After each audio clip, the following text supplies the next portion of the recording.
అందుకే ఆధునిక జీవితంలో మనం సుఖంగా ఉండాలంటే మొహమాటం లేకుండా ఒక మాట చెబుతా, కొన్నింటికి నో అని చెప్పడం అలవాటు చేసుకోవాలండి. అప్పుడే సుఖంగా. మొహమాటానికి పోవద్దండి, నో అని చెప్పాలి. ఎంత దగ్గర మిత్రుడైనా సరే, సొంత బావమరిదైనా సరే, ఏమనుకోకు బావా అని చెప్పాలండి.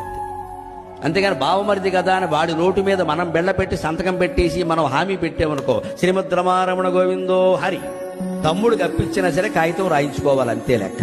ఎందుకంటే తమ్ముడు శాశ్వతం కాదు, కాగితం శాశ్వతం. తమ్ముడి మీద అనుమానం కాదు, అక్కడ అనొచ్చు. తమ్ముడు కాకపోతే తమ్ముడు భార్య అనొచ్చు. ఏమిటి మీ బావగారు అలా కాగితాలు రాయించుకుంటారని చెప్పాలి, తమ్ముడే చెప్పాలి. మా అన్నయ్యకి అంతా పద్ధతి, రాయించుకుంటాడే. అప్పు బయట వాడి దగ్గర తీసుకుంటే రాయివా, రాయి ఇక్కడ కూడా. ఎందుకంటే తమ్ముడు అన్నగారు వీళ్ళెవరూ శాశ్వతం కాదండి, ఆ కాగితం శాశ్వతం. రేపొద్దున ఇచ్చిన 10 లక్షలు ఈ కుటుంబానికి చాలా అవసరం అవుతుంది, అప్పుడు ఎవరు ఇస్తారండి? తమ్ముడు ఉండొచ్చు, ఉండకపోవచ్చు. ఎవరు చెప్తారండి? అన్నగారు ఉండకపోవచ్చు. ఎవరైనా అబద్ధం ఆడొచ్చు. పరిస్థితుల మీద ఆధారపడి ఉంటుంది ప్రపంచం అంతా. ఏం శాస్త్రాల మీద ఆధారపడి నడవదు, పరిస్థితులు అండి. పరిస్థితులు ఎవరినైనా మాయ చేస్తాయి.